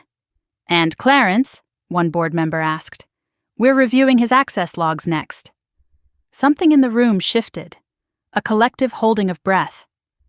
I stared at the papers in front of me, the room fading as thoughts tumbled violently. I didn't want Clarence to be involved. He'd been the first person to make me feel welcome here. He'd guided me, reassured me, given me moments of grounding when everything else felt unstable. But truth didn't bend to preference. When the meeting ended, I lingered behind as everyone filed out. Jordan stopped at the door. "You coming?" "In a minute," I said. She nodded, closing the door behind her. Silence wrapped around me. I stared at the empty chair where I'd just sat, replaying the morning. Numbers, signatures, the cold certainty of fraud. But the part I couldn't escape was the image of Clarence's name on the authorized access list in the archives, and the envelope notes. Had he placed them? Did he know something? Or was someone framing him? I pressed my hands to my face, letting the ache pulse through my fingertips. Behind me, footsteps sounded softly. "Maeve." "I know this was difficult to sit through," she said, but you handled it with more composure than many seasoned executives." "That's not how it felt," I murmured. She stepped beside me, her presence steady, grounding. "Your family's collapse is not your failure." "Then why does it feel like it is?" "Because guilt is a habit," she said gently, "one that abusers train into their children so they can stay unseen." My breath caught. "Is that what you think my father did? Make me responsible for his mistakes?" "I think he taught you to absorb blame before anyone asked for it." Her words opened something raw inside me. She rested her hand lightly on my arm. "Come, there is more to do today. You're shadowing me for the afternoon." The next few hours blurred into movement. Site reports, grant evaluations, back-to-back conversations with department heads. Every time I stumbled, Maeve caught me with a question or a nod that told me to keep going. Every time I doubted myself, she pointed out quietly where I'd shown insight, but even her presence couldn't quiet the ache building in my chest. By late afternoon, I needed air. When the brief break came, I slipped outside into the courtyard. The storm had finally softened into a slow drizzle. I walked along the stone path, letting raindrops cling to my hair and shoulders. The roses, though half-wilted from winter, held tiny beads of water like jewels. "Miss Alden?" I turned. Clarence stood beneath the archway, holding a black umbrella. He looked older than usual, tired, but his smile was gentle. "You'll freeze," he said, stepping toward me. "Take the umbrella." I hesitated before accepting it. "Thanks." He studied my face. "Hard day?" I let out a shaky breath. "That obvious?" "Only to someone who has seen many difficult days." I nodded, unsure what to say. He continued softly, "Your father's actions have put you in an impossible position, but you're handling yourself with grace." Something twisted in my chest. "Clarence, there's something I need to ask you." His expression flickered. Concern, curiosity, maybe a hint of apprehension. "What is it?" I swallowed hard.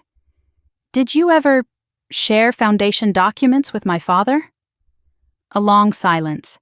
Raindrops flecked his glasses. "Serena," he said gently, "I have worked for Mrs. Rowan for 32 years. I've seen countless families come and go, donors, partners, leaders, but I have never given confidential material to anyone without authorization." Relief washed through me so quickly it almost made me dizzy. "I had to ask," I whispered. "Of course you did." His voice held no defensiveness, only understanding. "And I don't blame you." He paused, then added, "But I believe someone wants you to." My breath caught. "What do you mean?" "Someone is planting seeds, notes, doubt. They want you to question everyone around you." A chill curled down my spine. "Do you know who?" "No," he said, "but I know this. Your father wasn't the only one who benefited from the Foundation's collapse. Others gain when trust fractures." His words echoed in my chest long after he left. That evening, as I walked back inside, Jordan intercepted me in the hallway. "Come with me," she said sharply. "Now." She led me to the security office, a tight, windowless room filled with screens displaying camera feeds across the estate. One screen was frozen on a paused frame. "Look at this," she said. On the screen, in grainy black and white, someone stood outside my bedroom door from the night before. The figure wore a hood, dark clothes. Their face was angled away, but their posture, something about it was familiar. They slipped a small envelope under the door, then looked down the hallway, then walked away. I felt my stomach drop. "Can we enhance it?" "We did," she said. "Watch." She pressed play. The figure moved down the hallway, toward the East Wing offices, then paused at the corner, turned their head. For a split second, the camera caught half their face, not enough to identify, just enough to unsettle. "Whoever this is," Jordan said quietly, "they know the blind spots in our camera system. They knew when to move. They knew when night staff switched rotations." "Someone who works here," I whispered. "Yes." Someone who knows me, she didn't respond. Someone who wants me scared, I added. Jordan finally met my eyes. Or someone who wants you distracted. Why would they? To undermine you, to shake you, to make you question whether you belong here. I swallowed hard. But why now? Because, she said, voice low, you're becoming important. The words shook me. Not with fear. With realization. Someone didn't want me stepping into the role Maeve was shaping me for. Someone wanted me uncertain, unstable, easier to push aside. Jordan turned off the monitor. We don't confront shadows, she said. We expose them. How? We wait, she replied. Shadows always move. Eventually they step where the light finds them. But as I walked back to my suite, the hallway felt longer, darker. And for the first time since arriving at Rowan Estate, I understood something chilling. The ghosts here weren't old. They were living, and one of them had me in their sights.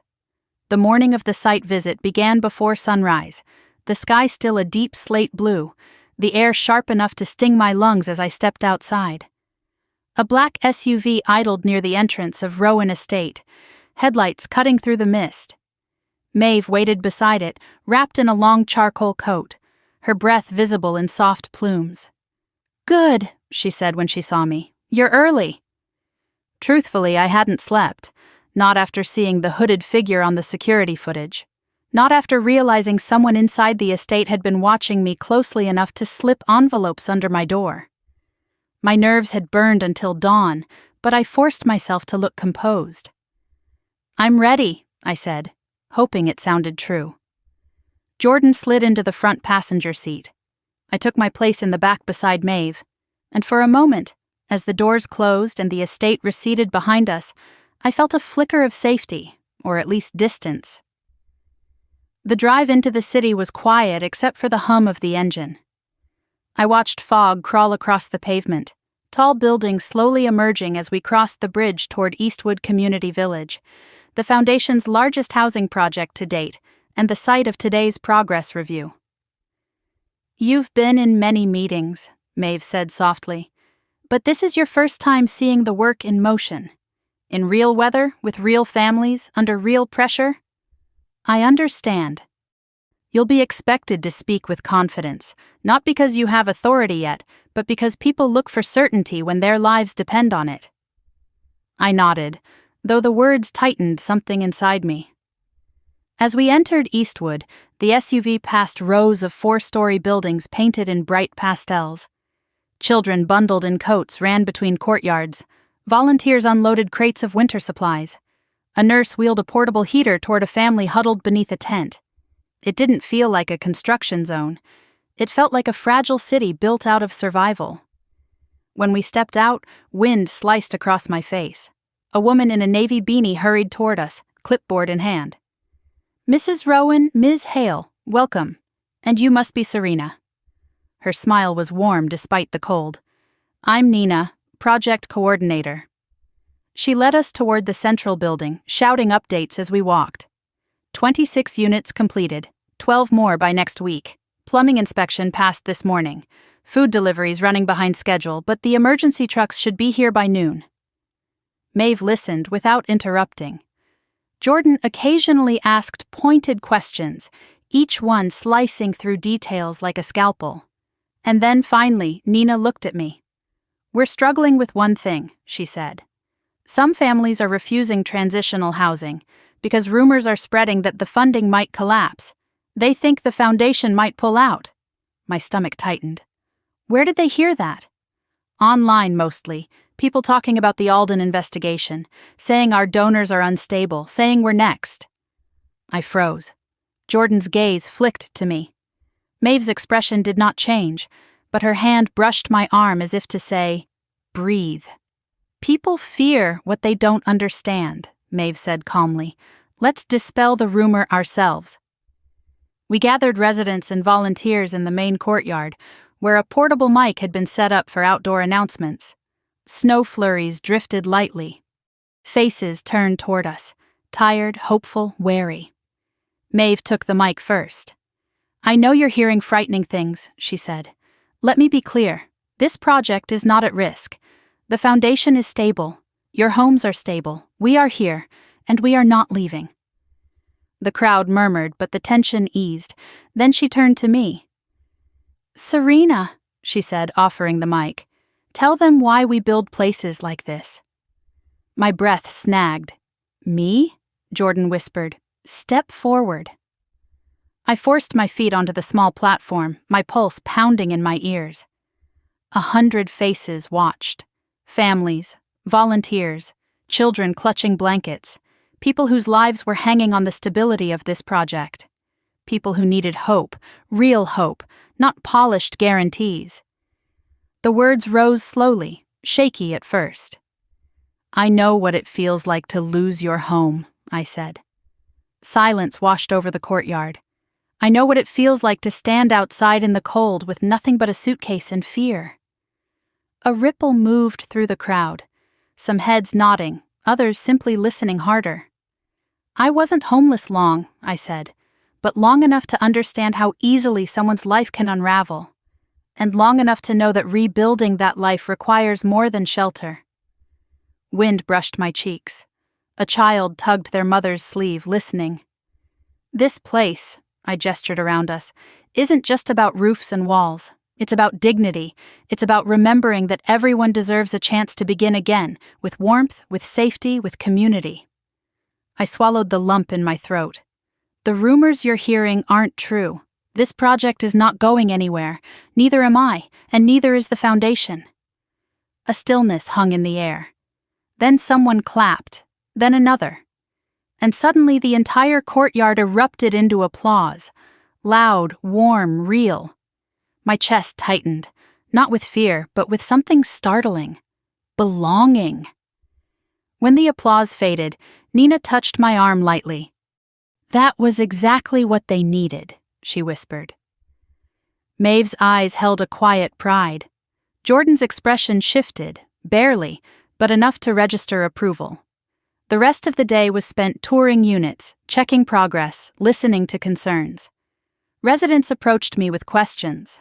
Construction crews asked for clarifications. Volunteers thanked me for the speech.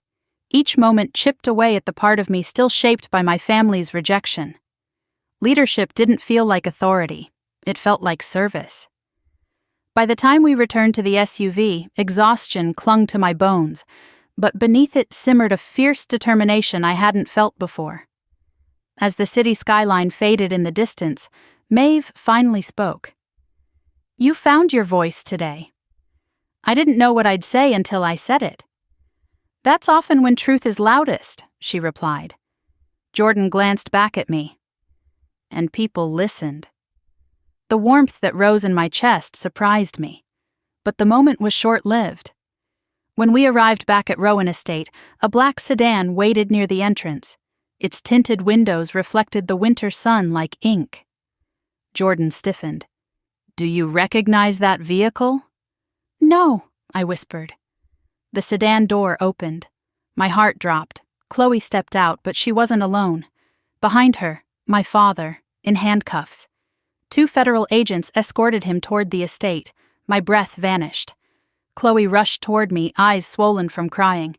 Serena, please don't let them take him. Step back, one agent ordered. My father's gaze locked onto mine, burning with a mix of shame, fury, and something more desperate. Serena, he rasped, help me. Time slowed. The man who had thrown me out into the snow, the man who blamed me for his crimes, the man who twisted my childhood into shadows.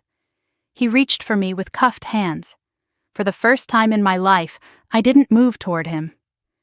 Maeve stepped beside me, her presence steady.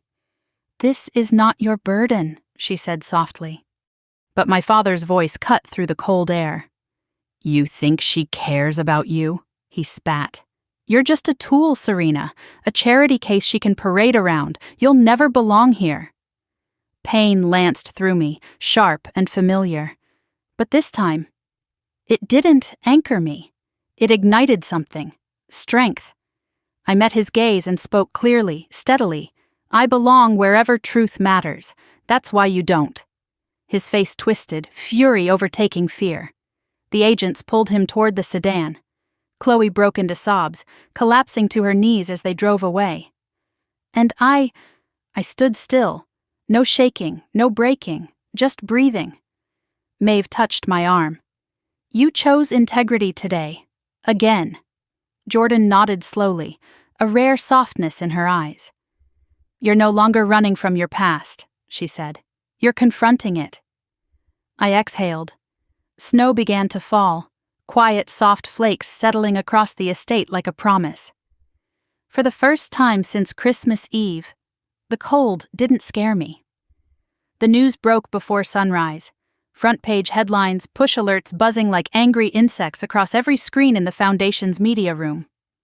By the time I arrived downstairs, half the staff was gathered around the monitors, faces pale in the cold glow of the televisions. Alden Heritage Homes. Full-scale, federal probe, expands. Assets frozen, multiple arrests, made community outrage builds as families demand justice. Footage rolled of my father being escorted from a courthouse, his jaw tight, eyes sunken. The caption beneath him read, Key player in housing fraud. Then another headline, Rowan Foundation cooperates with authorities. Project director praises new leadership for transparency. My chest tightened. They meant me. They meant my decisions yesterday. They meant the moment I finally refused to protect him. Serena. Jordan's voice pulled me from the screen. She crossed the room, expression crisp and serious, tablet tucked under one arm. You're needed upstairs, she said. The board wants to speak with you. A jolt of nerves shot through me. The board? Now? Yes, she replied. They want your input before the emergency ruling. Emergency ruling about what? Your family, Jordan said simply, and the investigation's next phase. The words felt cold against my skin. She led me up the staircase to the main conference room. The board members were already seated, their files open, eyes sharp. Maeve sat at the head of the long table, her posture straight, her expression unreadable. The moment I stepped inside, every head turned toward me. Maeve gestured to the seat beside her. Serena, sit. I obeyed, palms pressed against my thighs to keep them from trembling. The chairman, a man with steel-gray hair and a severe voice, began the meeting. We have evidence, he said, that unauthorized access to Foundation archives occurred repeatedly over the past year. Documents were leaked to external parties, including Alden Heritage Homes. His gaze landed on me. And some of those documents pertained to your father's activities. My breath hitched. I didn't know. I swear I didn't know. We understand that, he said. This is not an accusation, but your proximity requires transparency. Maeve placed a hand gently on my arm. Serena has been transparent since the day she arrived. A murmur of agreement rippled across the room. The chairman continued. Internal logs show that one of our senior staff members repeatedly accessed files outside their assigned purview. We believe these files were transferred to an external drive. I swallowed hard. Do you know who? He exchanged a grim look with Maeve. We do, she said softly. But we need you to hear it from us directly. The door opened. Clarence was escorted inside. My heart dropped. He looked fragile, older than before, tired, shoulders slumped as if bearing a weight far heavier than age. He didn't look at me. He couldn't. Maeve stood. Clarence, please tell them what you told us. He removed his glasses, rubbing at the bridge of his nose with trembling fingers. I didn't mean for it to go this far, he whispered. I only wanted to help an old friend. My voice cracked. My father? He nodded, eyes filled with regret. He came to me the first time years ago, back when Alden Heritage still had good standing. He said he needed files to complete an audit. I believed him. I thought I was helping a partner organization. And the recent leaks? Jordan asked. He swallowed hard. He told me the Foundation was conspiring against him, that he needed to defend himself, that he was innocent, and I believed him again. The betrayal hit with slow, crushing force. "You slipped notes under my door," I whispered. "Didn't you?" His face crumpled. "No, child. Never. I would never frighten you. I only leaked documents to him. I didn't know he meant to use them to hurt you." My pulse thundered in my ears. "But why didn't you stop? Why didn't you question him?" Clarence looked at me with eyes wet from years of guilt. "Because he said you were in danger, that the Foundation wanted to destroy your family, that if I didn't help him, something terrible would happen to you." A cold silence fell across the room. Maeve inhaled slowly, her expression carved from sorrow rather than anger. "Clarence has submitted his resignation," she said, "effective immediately." He nodded, shoulders shaking. "I'm so sorry, Serena." My throat tightened. I wasn't sure if I wanted to scream, cry, or collapse. "All this time," I whispered, "I thought someone was targeting me, someone inside the house. I thought it might be you." Clarence's face broke entirely. "I would sooner harm myself than you." Maeve stepped forward and placed a steady hand on his shoulder. "You have served this estate for 3 decades. Loyalty does not erase wrongdoing, but it does temper how we respond." Clarence's voice cracked. "I never thought he would hurt you." "He didn't," I whispered. "Not this time, but you almost did, by helping him." He bowed his head. "I know." Jordan escorted him out, her posture stiff but respectful. When the door closed, the room felt impossibly heavy. Maeve turned to me with eyes deep and steady. "You've had more truth revealed to you in the last weeks than most people face in a lifetime. How do you feel?" I exhaled shakily. Like everything I thought I understood about my past was built on lies. "Good," she said softly. "Now you can build something real." The meeting shifted to legal matters, project updates, plans for public statements, but all of it passed over me like wind.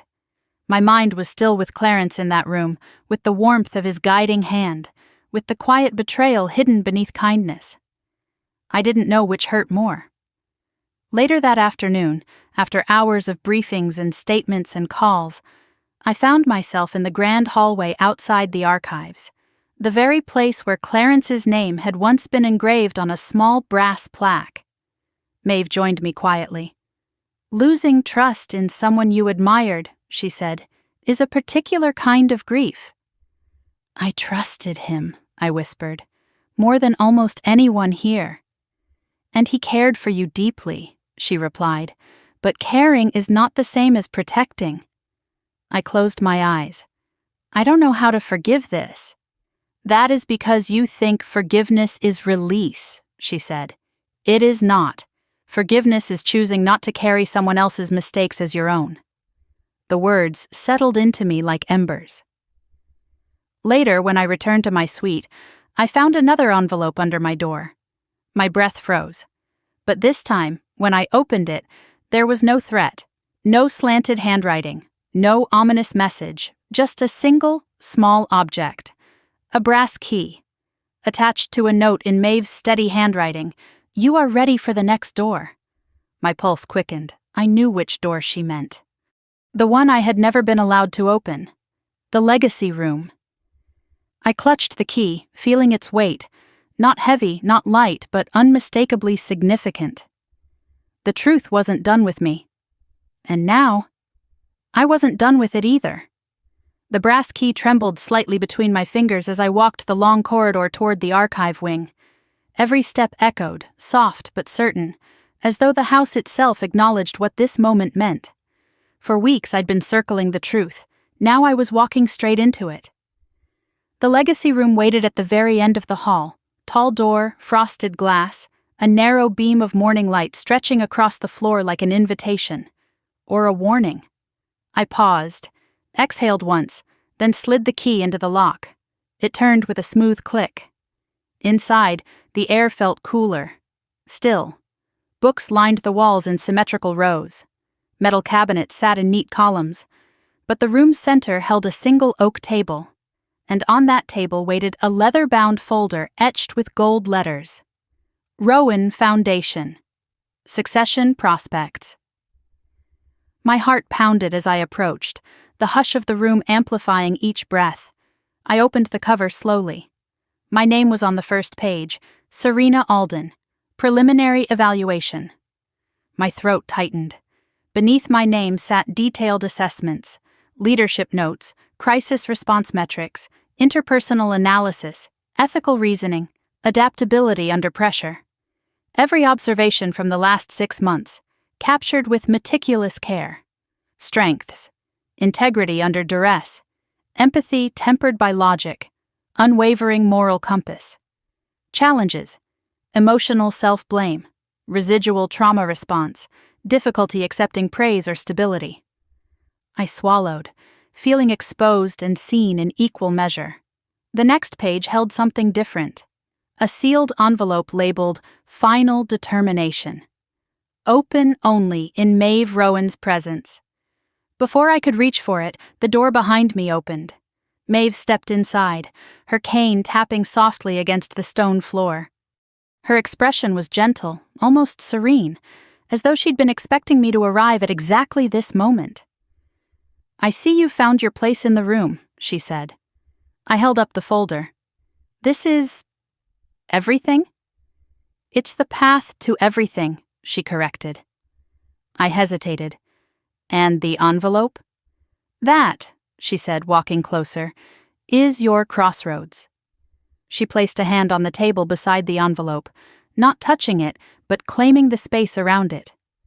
"For 25 years," she said quietly, "I searched for someone with more heart than ambition, someone who would choose responsibility over comfort, someone who would understand that charity is not saviorhood, but stewardship."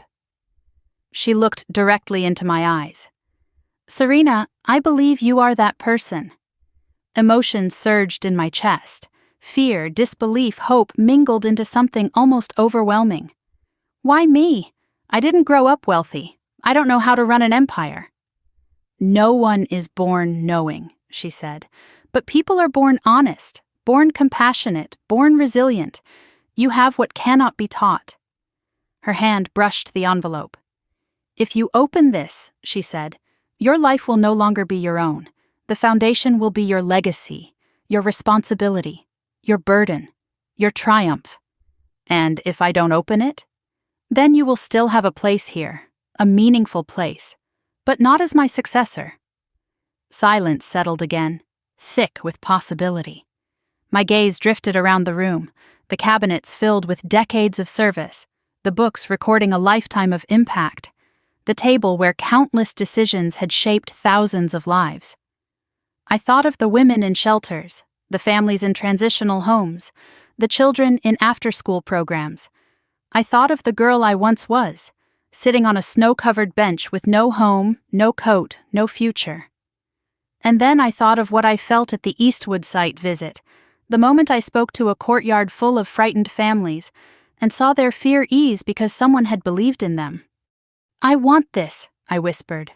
Maeve smiled, small, proud, and edged with relief. "Then open it." My fingers gripped the seal. I tore it slowly, the sound impossibly loud. Inside was a single sheet of thick paper. Appointment of successor. Effective upon the retirement or death of Maeve Rowan, stewardship of the Rowan Foundation shall transfer fully to Serena Alden. My breath caught. The words blurred slightly as tears built behind my eyes. "You chose me," I whispered. "No," Maeve said softly. "You chose yourself. I merely recognized it." She reached out her hand. I took it. Her grip was warm and steady. "You will build rivers," she said. "Not bridges. Rivers sustain. They nourish. They endure." A tear slipped down my cheek.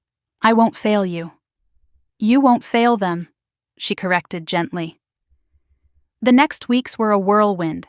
Legal confirmations, public announcements, donor receptions, internal restructuring. Chloe vanished from social media. My mother sent me a long apology letter I wasn't ready to open. My father pleaded not guilty in court, though evidence mounted against him with each passing day. But for the first time, none of their choices defined mine. By spring, I'd fully stepped into my new role. The day the press gathered for the announcement ceremony, the sky above the Foundation's headquarters was a soft, hopeful gold, like dawn extended just for us. Rows of journalists filled the courtyard. Staff lined the balcony railings. Partners from across the country arrived in sleek black cars. Maeve stood beside me on the stage, elegant in ivory, her smile serene but unmistakably proud. She spoke first, her voice carrying across the crowd. "Leadership is not inherited," she said. "Leadership is chosen. And today, I have chosen a successor who understands the heart of our mission better than anyone I have ever met." She turned to me. "Serena, take your place." My hands trembled as I stepped to the podium. Flashbulbs burst like stars. The cluster of microphones rose toward me. Hundreds of eyes waited. For once, I didn't shrink. "1 year ago," I began, "I had nowhere to go. I thought my worth had been decided by people who failed to see me. But the truth is this: no one can decide your worth except you."